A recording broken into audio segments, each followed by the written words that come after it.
Students, तो आज हम लोग पढ़ने वाले हैं जियोग्राफी क्लास 11th की, वो भी चैप्टर 2, जिसका नाम है the origin and evolution of earth. मैं आपको पहले ही वार्न करना चाहूंगी कि अगर आप इस चैप्टर को पढ़ने बैठे हो तो कॉपी, पेन और दिमाग और पानी, ये चीजें साथ में लेके बैठो, क्योंकि क्लास 11th की जियोग्राफी आपके लिए थोड़ी सी कॉम्प्लिकेटेड हो सकती है। बट हम यहाँ पर क्यों हैं? आपको जो आपकी कॉम्प्लिकेशंस हैं, जो आपकी डिफिकल्टीज हैं, उनको सॉल्व करने के लिए। तो स्टार्ट करते हैं आज का chapter, the origin and evolution of earth. इसमें हम लोग पढ़ने वाले हैं कि जिस अर्थ पे आप लोग रह रहे हैं, ये फॉर्म कैसे हुई, ये बनी कैसे, ये सब चीजें हम लोग इसमें पढ़ने वाले हैं। तो सबसे पहली चीज, जो ये हमारी अर्थ है, इसके फॉर्मेशन के लिए जाहिर सी बात है, जब अर्थ फॉर्म हुई थी उस टाइम पे बहुत सारे, मतलब उसके लिए अलग अलग से आर्ग्यूमेंट दिए जाते हैं, क्योंकि कोई था तो नहीं उस टाइम पे देखने के लिए कि कैसे अर्थ फॉर्म हो रही है।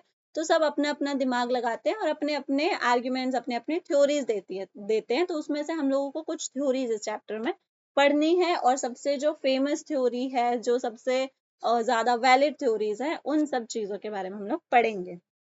तो सबसे पहली चीज, सबसे पॉपुलर आर्ग्यूमेंट जो है इसमें, वो दिया गया है इमैनुअल कांत द्वारा। ठीक है, इमैनुअल कांत, ये एक फिलोसोफर थे। He was a German philosopher. इन्होंने बहुत सारे फील्ड में अपनी अलग अलग तरह की थ्योरीज दी हैं, and he is a well known philosopher for his theories in different fields. और ये ऐसे ही कुछ भी नहीं कहते थे, ज्यादातर अपनी थ्योरीज के लिए ये प्रूव भी देते थे। ठीक है, इन्होंने थ्योरी दी है और इसके बारे में कि एवोल्यूशन ऑफ अर्थ कैसे हुआ या ओरिजिन ऑफ अर्थ कैसे हुआ। ठीक है, फिर इसके बाद जो इन्होंने थ्योरी दी थी, उसको 1796 में रिवाइज किया गया है, मतलब किसी और ने फिर उस थ्योरी को पढ़ा है, and he was Laplace. Laplace important नाम, Immanuel Kant and Laplace. Immanuel Kant ने जो थ्योरी दी थी उसको रिवाइज किया है कैप्लेस ने 1796 में। अब बोल रहे होगे कि थ्योरी थ्योरी थ्योरी थ्योरी कह रही हूँ चैप्टर की स्टार्टिंग से ही, बट वो थ्योरी है कौन सी? तो इमैनुअल कांत ने जो थ्योरी दी है उसको कहा जाता है नेबुलर हाइपोथेसिस।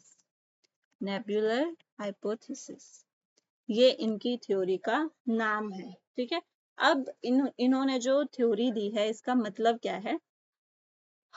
इनकी थ्योरी में ऐसा कहा गया है कि जब प्लैनेट्स बने, तो प्लैनेट्स जो थे वो स्टार्टिंग में क्लाउड के फॉर्म में थे, और धीरे धीरे धीरे धीरे सन बना, और ये उसके आसपास घूमने लगे, और इस वजह से जो ये क्लाउड्स थे वो बाद में प्लैनेट्स बने। मैं आपको अच्छे से समझाती हूँ। सबसे पहले क्या था? क्लाउड्स थे। ठीक है, ये हवा के क्लाउड्स है, इसमें कुछ भी नहीं है, these are just gas cloud. फिर क्या हुआ? धीरे धीरे ये आपस में घूमने लगे, धीरे धीरे घूमने लगे ये। Okay, started rotating. घूमते घूमते घूमते घूमते क्या हुआ? घूमते घूमते घूम ही रहते, मतलब आपस में। लेकिन उस एक टाइम क्या हुआ कि बीच में एक सर्कुलर सा फॉर्म हो गया था। ठीक है, एक सेंट्रल मास फॉर्म हो गया था, सेंट्रल मास फॉर्म्ड, और इसी को कहा गया प्रोटो सन। मतलब यही एक सन की शुरुआत थी, मतलब यही आगे चल के एज अ सन डेवलप हुआ, सूरज की तरह यही जो चीज थी वो आगे जाके डेवलप हुई। ठीक है, दोबारा मैं आपको बताती हूँ। स्टार्टिंग में क्या था? सिर्फ बादल थे, गैस क्लाउड थे। ठीक है, एक टाइम क्या हुआ कि वो जो क्लाउड्स थे वो घूमने लगे और काफी टाइम तक घूमते रहे। घूमते घूमते क्या हुआ? उनके बीच में एक मास इकट्ठा हो गया। ठीक है, सेंट्रल मास फॉर्म हो गया, और उसी को कहा गया कि ये आगे चल के हमारे सन के रूप में जाना गया। ठीक है, अब बीच में सन तो बन गया, लेकिन जो बाकी हवा थी वो तो घूमती रही। ये सन है, उसके आसपास में, ये हमारा सन है, उसके आसपास में तो हवा घूमती रही घूमती रही घूमती रही। और ऐसा कहा गया कि धीरे धीरे जो सन थे उन्होंने रिंग्स फॉर्म कर ली, और रिंग्स में ऐसे प्लैनेट्स बन गए। ठीक है, जो ये रिंग्स थी, हवा घूम रही थी। ठीक है, हवा घूमते घूमते घूमते घूमते वो इकट्ठी होने लग गई। ये जो गैस क्लाउड था इकट्ठा होने लग गया, और ये बाद में प्लैनेट्स की तरह बन गया। Rings formed into a planet. Okay, तो ये थ्योरी जो थी ये नेबुलर हाइपोथेसिस कहलाती है। नेबुलर हाइपोथेसिस का मतलब होता है, नेबुलर का मतलब होता है कि ये गैस क्लाउड की स्टार्टिंग में गैस क्लाउड था, वो घूमने लगा, ठीक है, घूमते घूमते क्या हुआ, उसके बीच में एक मास इकट्ठा हो गया, मास इकट्ठे होने की वजह से उसके आसपास में ग्रेविटेशनल फोर्स की वजह से जो घूम रहा था सारा मास वो भी एक साथ इकट्ठे हो गया, और वो जो रिंग्स थी वो आगे चल के प्लैनेट्स बन गई। ठीक है, आई होप आप लोगों को ये चीज समझ में आ गई होगी। फिर यही थ्योरी को आगे कंटिन्यू किया गया है। ठीक है, 1950 की बात है। 1950 में ऑटो सिमडिट, आई होप मैं सही प्रोनाउंस कर रही हूँ, ये रशिया के थे, Otto Schmidt and Carl Carl Weizsacker, Carl Weizsacker, ये थे जर्मनी के। हो सकता है मैं गलत प्रोनाउंस कर रही हूँ। इन्होंने भी नेबुलर हाइपोथेसिस को रिवाइज किया। ठीक है, रिवाइज्ड नेबुलर हाइपोथेसिस, इन्होंने भी नेबुलर हाइपोथेसिस को रिवाइज किया था, और इनका कहना था कि जो सन था, जो ये हमारा बीच में ये जो सन बना हुआ है, इसमें मोस्टली हाइड्रोजन, हीलियम और डस्ट पार्टिकल्स होते थे। इन्होंने कहा था कि जो हमारा सन बना था, it contained only hydrogen, helium and dust particles. Hydrogen,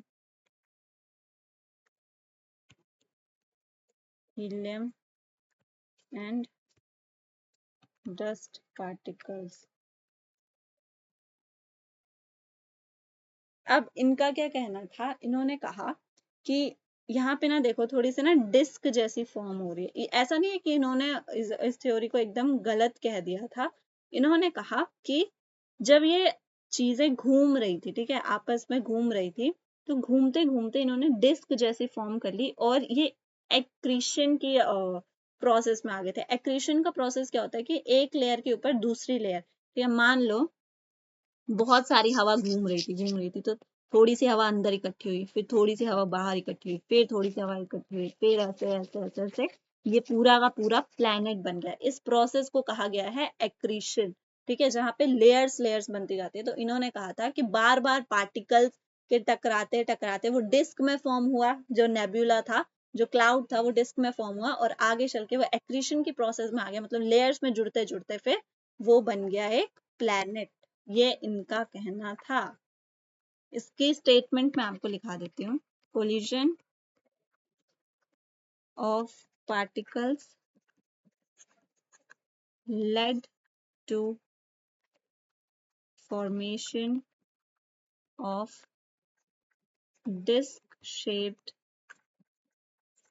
cloud and the planets were formed through the process of accretion। Okay, अब यहाँ तक तो प्लेनेट के बारे में पढ़ रहे थे। फिर बाद में ना कुछ लोग आए और उनके दिमाग में आया कि अरे यूनिवर्स कैसे बना होगा। ठीक है, तो यूनिवर्स के लिए एक बहुत फेमस थ्योरी दी गई है, that is big bang theory. Big bang theory, और ये आपके इस चैप्टर का most of the important question है। ठीक है, सबसे ज्यादा इम्पोर्टेंट क्वेश्चन ये है, आप इस चैप्टर में कुछ भी छोड़ो बट बिग बैंग थ्योरी को मत छोड़ना, बिल्कुल मत छोड़ना। इसको हम लोग एक और नाम से जानते हैं, that is expanding universe hypothesis. Expanding universe hypothesis. इसका थोड़ा सा इंट्रोडक्शन जान लेते हैं। इसे 1920 में दिया गया था हबल द्वारा। ये एडविन हबल ने इसे दिया था 1920 में, और ऐसा कहते हैं कि इन्होंने इसके लिए एविडेंस भी दिया था। अब बिग बैंग थ्योरी में ये कहा गया है कि जो हमारा यूनिवर्स है वो लगातार एक्सपैंड हो रहा है, मतलब लगातार ये बढ़ता ही जा रहा है, और हर एक गैलेक्सी एक दूसरे से दूर दूर जा रही है। इसके लिए एग्जाम्पल हम लोग ले सकते हैं बैलून।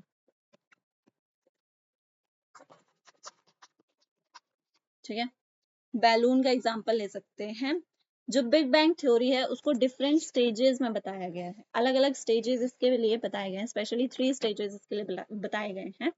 फर्स्ट स्टेज क्या है बिग बैंग थ्योरी का?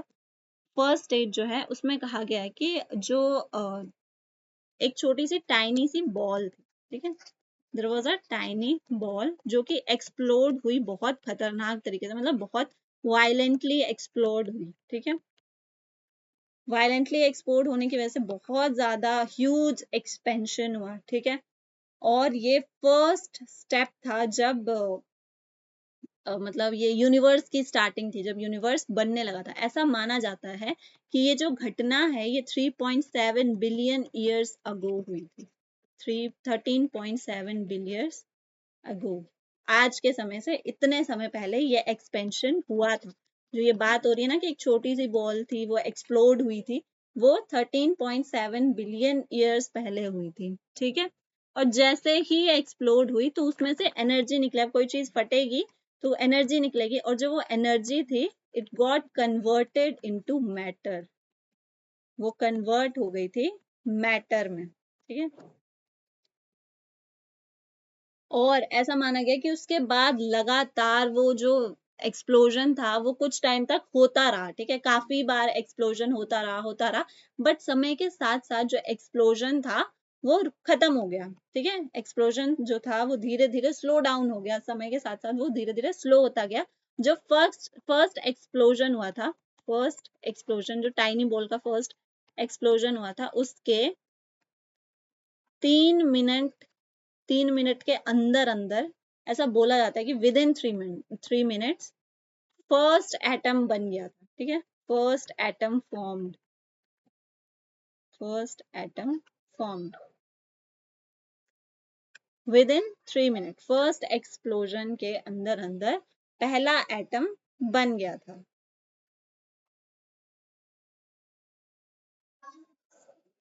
अच्छा, मैंने दो थ्योरीज एक साथ मिक्स कर दी।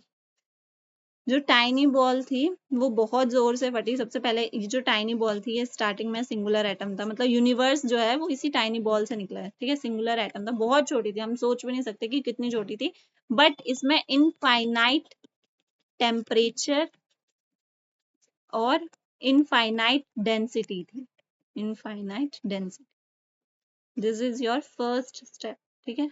और ये सेकेंड स्टेप है, ठीक है, जो एक्सप्लोड हुई ना ये सेकेंड स्टेप है। पहला स्टेप था कि टाइनी बॉल थी जिसमें इनफाइनाइट टेम्परेचर था, इनफाइनाइट डेंसिटी थी, ये सिंगुलर एटम था, उसके अलावा कुछ था ही नहीं, सब खाली था। फिर सेकेंड स्टेप में क्या हुआ, बहुत जोर से फटी और काफी समय तक फटती रही, ठीक है, ये 13.7 बिलियन ईयर्स अगो की बात है। उस समय पे क्या हुआ, जो भी एनर्जी निकली उस एक्सप्लोजन से वो कन्वर्ट हो गई मैटर में, और जो फर्स्ट एक्सप्लोजन हुआ था उसके 3 मिनट के अंदर अंदर ही पहला एटम बन गया था। ये आपका पूरा का पूरा सेकंड स्टेप है, ठीक है, फर्स्ट स्टेप सेकंड स्टेप। अब आ जाते हैं थर्ड स्टेप। थर्ड स्टेप में क्या चीज हुई इसमें, थर्ड स्टेप में हुई 3 लाख साल पहले क्या हुआ कि जो टेम्परेचर था वो ड्रॉप हुआ, ठीक है, कितना ड्रॉप हुआ, 4500 केल्विन, ठीक है, टेम्परेचर ड्रॉप। कितने साल पहले, 3 लाख साल पहले, मतलब इससे पहले तो इतना ज्यादा गर्म था कि हम सोच भी नहीं सकते थे। और क्या हुआ इस टाइम पे, जो यूनिवर्स था वो ट्रांसपेरेंट हो गया कि तुम उसके आर पार देख सकते थे, यूनिवर्स बिकेम ट्रांसपेरेंट।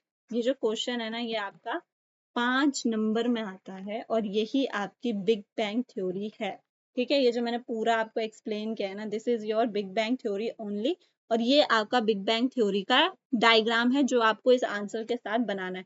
सबसे पहले देखो ये छोटी सी बॉल थी, ठीक है, ये छोटी सी बॉल क्या हुई, बाद में एक्सप्लोड हुई और लगातार एक्सप्लोड होती रही, ठीक है। एक्सप्लोड होने की वजह से क्या हुआ कि जो यूनिवर्स था वो फैलता गया और कुछ चीजें बन गई, ठीक है, माना गया है कि ये गैलेक्सीज बन गई, ठीक है, छोटी छोटी गैलेक्सीज बन गई। और लगातार ये एक्सप्लोजन होने आज के समय में स्लो डाउन हो गया, बट ये जो हमारा यूनिवर्स है ये लगातार एक्सपैंड हो रहा है, यही दिखा रहा है कि देखो ये जो गैलेक्सीज थी यहाँ पे पास थी, यहाँ दूर हो गई, यहाँ और दूर हो गई, ठीक है। तो मतलब लगातार ये एक्सपेंशन हो रहा है। ये छोटी बॉल थी, फटी, यूनिवर्स बना, मैटर बना, गैलेक्सीज बनी, प्लैनेट्स बने, ठीक है। फिर अभी भी एक्सप्लोजन चल ही रहा है, ऐसा बोला जाता है कि अभी भी एक्सप्लोजन चल ही रहा है, चाहे थोड़ा चल रहा है बट मतलब बहुत स्लो डाउन हो गया है, बट चल ही रहा है अभी भी एक्सप्लोजन। और जिसकी वजह से क्या हो रहा है कि ये एक्सपैंड हो रहा है, ये यूनिवर्स अभी भी एक्सपैंड हो रहा है, गैलेक्सी बहुत दूर हो रही है। इसके लिए आप एग्जाम्पल ले सकते हो बैलून का, जैसे आप बैलून को ना फुलाने से पहले उस पर 2 डॉट लगा दो और उसको फुलाओ। जैसे जैसे आप फुलाते जाओगे आप देखोगे कि वो जो दोनों डॉट हैं वो धीरे धीरे धीरे धीरे दूर होते जाएंगे। तो वैसा ही same case big bang theory को भी बताया गया है। आज के लिए बस इतना ही। अब हम लोग इसका पार्ट 2 करेंगे नेक्स्ट क्लास में, और इसके नोट्स बनाते चलो और थोड़ा सा ध्यान से समझो इस टॉपिक को, क्योंकि ये अगर आप इसको ध्यान से नहीं समझोगे तो समझ में बिल्कुल नहीं आएगा, थोड़ा सा कॉम्प्लिकेटेड भी हो जाएगा। आज के लिए बस इतना ही, मिलेंगे नेक्स्ट क्लास में।